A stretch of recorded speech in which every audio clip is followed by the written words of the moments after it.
Même dans ces cas-là, je crois que c'est de me montrer. À l'aube de ses 91 ans, un titre a fait le tour du monde en quelques minutes. Brigitte Bardot serait morte. L'icône française, visage éternel de la liberté et du scandale, donnée pour disparue une fois de plus. Mais derrière cette rumeur insistante, une autre question surgit, bien plus troublante. Que reste-t-il vraiment de Brigitte Bardot lorsqu'on éteint les projecteurs? Et surtout, qu'est-il arrivé à son fils unique, cet enfant né au sommet de la gloire et qui a grandi loin d'elle? La célébrité d'une mère peut-elle devenir l'absence d'un foyer? Ou le silence d'un fils est-il le prix caché de la légende? Dans le Paris de l'après-guerre, une jeune femme à la démarche libre et au regard insolent bouleverse l'ordre établi. En quelques années, Brigitte Bardot devient bien plus qu'une actrice, elle est un symbole. À la fin des années 1950, son visage envahit les écrans, les magazines, les conversations. Et Dieu créa la femme ne raconte pas seulement une histoire, il fracture une époque. Bardot incarne une féminité affranchie, une provocation douce, une promesse de modernité que la France, encore corsetée, regarde avec fascination et crainte. La célébrité s'installe vite, trop vite. Chaque apparition publique devient un événement. À Saint-Tropez, son simple pas sur le port suffit à faire affluer photographes et curieux. Les studios la veulent, les producteurs se battent pour elle, les journaux la suivent jusque dans l'intimité. Aux yeux du public, tout semble parfait. La réussite, la beauté, la liberté. L'image d'une femme qui vit selon ses règles, sans compromis. Dans ce décor de gloire, la vie privée se construit sous pression. Les mariages se succèdent, observés comme des feuilletons nationaux. Les ruptures font la une. La frontière entre la femme et le mythe disparaît peu à peu. Chaque geste est interprété, amplifié, parfois déformé. Bardot n'est plus seulement regardée, elle est possédée par le regard des autres. C'est au cœur de cet apogée qu'un événement intime survient, presque en silence comparé au tumulte de sa carrière. En janvier 1960, naît son fils unique, Nicolas Jacques. Pour la presse, l'image est séduisante, l'icône devenue mère. Pour le public, c'est la promesse d'un équilibre nouveau, d'un adoucissement du mythe. Beaucoup imaginent une Bardot apaisée, partageant désormais son temps entre les plateaux et le berceau. Mais la réalité est plus complexe. La maternité chez Bardot ne s'inscrit pas dans le récit classique attendu par la société de l'époque. Elle survient alors que la star est au sommet, enfermée dans un rythme infernal, traquée, jugée.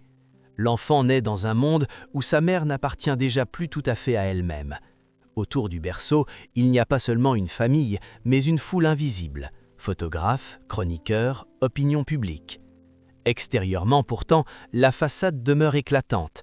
Bardot continue de tourner, de séduire la caméra, de porter haut le cinéma français à l'international.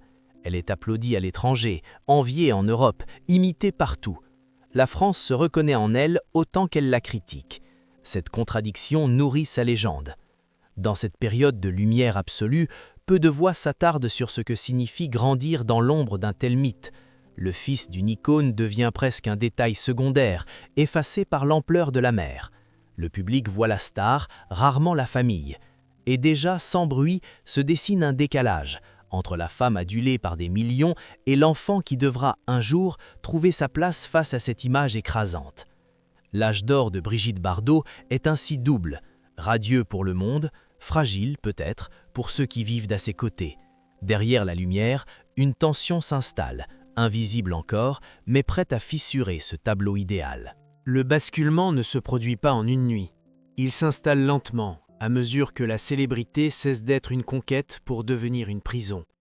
Au début des années 1960, la France change, mais la pression autour de Brigitte Bardot s'intensifie. Chaque film est attendu comme un verdict. Chaque geste privé devient un sujet public. La naissance de son fils, loin d'apaiser cette tension, l'exacerbe. Être mère sous les projecteurs n'est pas un refuge, c'est une exposition supplémentaire. Le mariage avec Jacques Charrier, père de l'enfant, se détériore rapidement. Les disputes, les incompréhensions, les jalousies s'installent dans un climat déjà saturé par l'intrusion médiatique. Les paparazzis campent devant les portes, les journalistes spéculent. la vie conjugale devient un champ de bataille silencieux. En 1963, le divorce est prononcé. Pour l'opinion publique, c'est un épisode de plus dans la saga Bardot. Pour l'enfant, c'est un premier arrachement. La garde est confiée au père, une décision rare à l'époque, surtout pour une femme célèbre. Elle marque une rupture profonde. Bardot poursuit sa carrière, tandis que son fils grandit ailleurs, loin des plateaux et des flashs. Le choix choque, intrigue, scandalise parfois. Pourquoi une mère accepterait-elle de vivre séparée de son enfant ? La question traverse les décennies, chargée de jugements et de fantasmes. Les années passent, Bardot continue de tourner, mais l'épuisement se lit déjà dans ses interviews. Elle parle de harcèlement, de solitude, d'un mal-être grandissant. Les tentatives de suicide, évoquées plus tard, jettent une lumière crue sur cette période. Derrière le sourire iconique, la fragilité est réelle. La maternité, au lieu d'être un ancrage, devient un rappel douloureux de ce qu'elle n'arrive pas à incarner selon les normes attendues. Pour son fils, l'enfance se déroule à l'écart. Il porte un nom célèbre, mais vit une existence discrète. À l'école, il n'est jamais un élève comme les autres, il est le fils d'eux. Cette identité imposée précède toutes les autres. Grandir ainsi, c'est apprendre très tôt à se taire, à se protéger. Le silence devient une forme de survie. Dans les années 1970, un autre séisme survient. Bardot annonce son retrait définitif du cinéma en 1973. À 39 ans, elle quitte l'écran, alors qu'elle est encore adulée. Pour le public, c'est incompréhensible. Pour elle, c'est une nécessité vitale. Elle fuit un monde qui l'a consumée. Ce départ marque la fin de l'icône active, mais pas la fin de la légende. Ce retrait ne rapproche pas la mère et le fils. Au contraire, il fige la distance. Chacun construit sa vie dans des sphères séparées. Bardot s'enferme peu à peu à Saint-Tropez, trouvant dans la défense des animaux un nouveau combat, presque une rédemption. Elle y consacre son énergie, son argent, sa colère aussi. Ce militantisme devient central, parfois exclusif. Les déclarations publiques de Bardot, au fil des années, nourrissent la controverse. Certaines phrases choquent, d'autres blessent. Elle affirme ne pas s'être sentie faite pour la maternité. Elle parle de son fils avec une honnêteté brutale, sans chercher à embellir le passé. Ces paroles, relayées par la presse, ravivent le malaise. Elles exposent une vérité dérangeante. L'amour maternel n'est pas toujours instinctif, et encore moins simple quand la célébrité dévore tout. Pour son fils, ces mots sont des coups de projecteur non désirés. Chaque interview réactive une histoire qu'il a choisi de laisser derrière lui. Il refuse les plateaux, décline les sollicitations, protège sa famille. Le contraste est frappant. D'un côté, une mère qui a vécu sous l'œil du monde. De l'autre, un fils qui choisit l'effacement comme acte de liberté. La fissure est là. Elle n'est pas faite de cris ou de scandales judiciaires, mais d'absences accumulées, de silences prolongés, de chemins qui ne se croisent plus. La célébrité n'a pas seulement façonné une carrière exceptionnelle, elle a redessiné une famille, en laissant derrière elle un vide que ni le temps ni la gloire n'ont comblé. Cette période marque le véritable point de rupture. Ce moment où la légende et la réalité cessent définitivement de se répondre, où la mère devient un symbole universel, tandis que le fils s'efface pour exister autrement. La question demeure, lourde et persistante. Pouvait-il en être autrement quand tout, dès le départ, était placé sous le signe de l'excès et de la lumière ? En réalité, l'histoire entre Brigitte Bardot et son fils ne peut être comprise sans replacer les faits dans leur contexte humain et historique. Il ne s'agit pas seulement d'un conflit intime, mais d'une collision entre une femme, une époque et une célébrité devenue incontrôlable. Très tôt, Brigitte Bardot a vécu sous une pression constante. Elle n'était plus perçue comme une personne, mais comme une image collective, un symbole que chacun s'appropriait.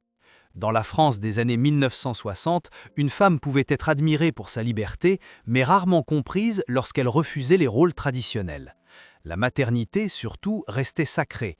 Bardot n'a jamais caché son malaise face à ce rôle. Elle a reconnu, parfois avec une brutalité désarmante, ne pas s'être sentie faite pour être mère. Ces mots, sortis de leur contexte, ont souvent été utilisés pour la juger, sans que l'on interroge réellement les conditions dans lesquelles elle vivait alors. À la naissance de son fils, Bardot est déjà épuisée psychologiquement. La célébrité l'isole, chaque sortie est surveillée, chaque geste commenté. Il n'existe aucun espace protégé pour construire une relation mère-enfant à l'abri du regard public. Confier l'éducation de son fils à son père n'est pas seulement un renoncement, c'est aussi pour Bardot une tentative de préserver l'enfant d'un environnement qu'elle-même vit comme destructeur. Du côté du fils, la vérité est tout aussi silencieuse. Grandir loin de sa mère ne signifie pas grandir sans amour, mais grandir avec une identité fragmentée. Très tôt, il comprend que son prénom attire les questions, que son nom déclenche la curiosité. Il n'est jamais un enfant anonyme. Cette exposition indirecte forge un caractère réservé, presque effacé. Plutôt que de revendiquer une place dans la lumière, il choisit la distance. À l'âge adulte, ce choix devient définitif. Il refuse les interviews, décline les sollicitations médiatiques, protège sa famille avec une rigueur absolue. Son silence n'est pas un reproche public, mais une frontière, une manière de reprendre possession de son histoire. Dans un monde où tout se raconte, il choisit de ne rien dire. Pendant ce temps, Bardot poursuit sa propre métamorphose. Après avoir quitté le cinéma, elle se consacre entièrement à la cause animale. Ce combat devient central, presque exclusif. Il lui apporte une structure, une mission, une forme de réparation. Beaucoup y voient un refuge moral, un espace où elle peut donner sans être jugée selon les critères de la maternité traditionnelle. Mais cette reconversion accentue aussi la distance. À mesure que l'image publique de Bardot se durcit, entre engagements radicaux et polémiques, la sphère familiale disparaît complètement du récit. Le lien mère-fils ne se brise pas dans le fracas, il s'efface progressivement, remplacé par des vies parallèles. La vérité, au fond, ne se trouve ni dans l'accusation ni dans la défense. Elle se situe dans l'incompatibilité de deux besoins légitimes, celui d'une femme cherchant désespérément à survivre à sa propre légende et celui d'un enfant devenu adulte cherchant à exister sans elle. Entre les deux, la célébrité agit comme un mur invisible, empêchant toute reconstruction simple. Il n'y a pas de révélation spectaculaire, seulement une réalité dérangeante. Certaines absences ne sont pas le fruit de l'indifférence, mais de l'incapacité à faire autrement. Et parfois, la vérité la plus difficile à accepter est que l'amour ne suffit pas toujours à combler la distance créée par la gloire. À la fin, il ne reste ni scandale retentissant, ni révélation fracassante.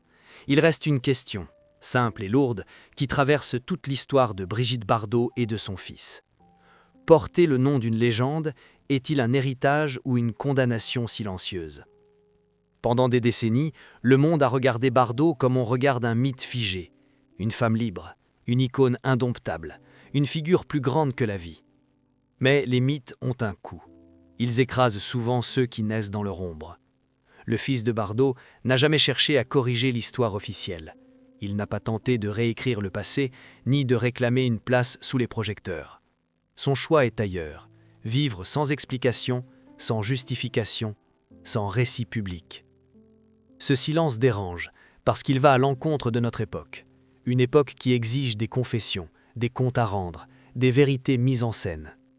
En refusant de parler, il rappelle que certaines histoires n'appartiennent pas au public, même lorsqu'elles naissent au cœur de la célébrité. Son retrait n'est pas un échec, c'est une affirmation. Celle du droit à une vie ordinaire, loin des récits imposés. Du côté de Bardot, le paradoxe demeure.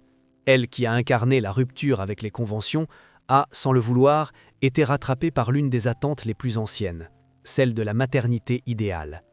Ses paroles, souvent abruptes, ont choqué parce qu'elles brisaient un tabou, celui d'une femme admettant ne pas avoir su ou voulu correspondre à ce rôle. Cette honnêteté lui a valu des critiques sévères, parfois plus dures que celles adressées à des hommes ayant fait des choix similaires. L'histoire pose alors une question plus vaste. La société pardonne-t-elle vraiment aux femmes célèbres de ne pas être mères comme on l'attend, ou exige-t-elle d'elles une perfection impossible au nom de l'exemple qu'elles sont censées incarner? Bardot a payé cher cette dissonance. Son image publique s'est construite autant sur l'admiration que sur le rejet. Et dans cet affrontement, la sphère familiale a été la première exposée. Ce récit n'oppose pas une mère coupable à un fils victime. Il révèle plutôt deux trajectoires qui ne se sont jamais rejointes, deux façons de survivre à la même tempête. L'une en affrontant le monde, en parlant, en provoquant, en se battant pour des causes devenues essentielles, l'autre en se retirant, en se protégeant, en refusant de transformer une blessure intime en spectacle. Il est tentant de chercher une conclusion claire, une réconciliation tardive, une explication définitive. Mais la réalité est plus nuancée. Certaines histoires familiales ne se ferment pas, elle reste ouverte, faite de zones grises, de regrets implicites et de choix irréversibles. La célébrité, loin d'apporter des réponses, amplifie ces zones d'ombre. Elle transforme les silences en énigmes et les absences en sujets de débat. Au fond, l'héritage de Brigitte Bardot n'est pas seulement cinématographique ou militant, il est aussi moral. Il interroge notre rapport aux figures publiques et à leurs proches. Jusqu'où avons-nous le droit de regarder? À partir de quand la curiosité devient-elle intrusion? Et pourquoi attendons-nous des enfants de célébrités qu'ils portent eux aussi le poids d'une histoire qu'ils n'ont pas choisie? La vie de son fils nous rappelle une vérité inconfortable. La gloire ne se transmet pas comme un bien. Elle se projette, parfois violemment, sur ceux qui n'en veulent pas. Et dans certains cas, la seule façon d'y échapper est de disparaître volontairement du récit. Ainsi, la question posée au début demeure, sans réponse définitive. La renommée d'une mère est-elle un privilège pour son enfant ou une absence déguisée en lumière? Peut-être que la vérité se trouve justement dans ce silence persistant. Un silence qui, loin d'être un vide, est devenu une forme de liberté.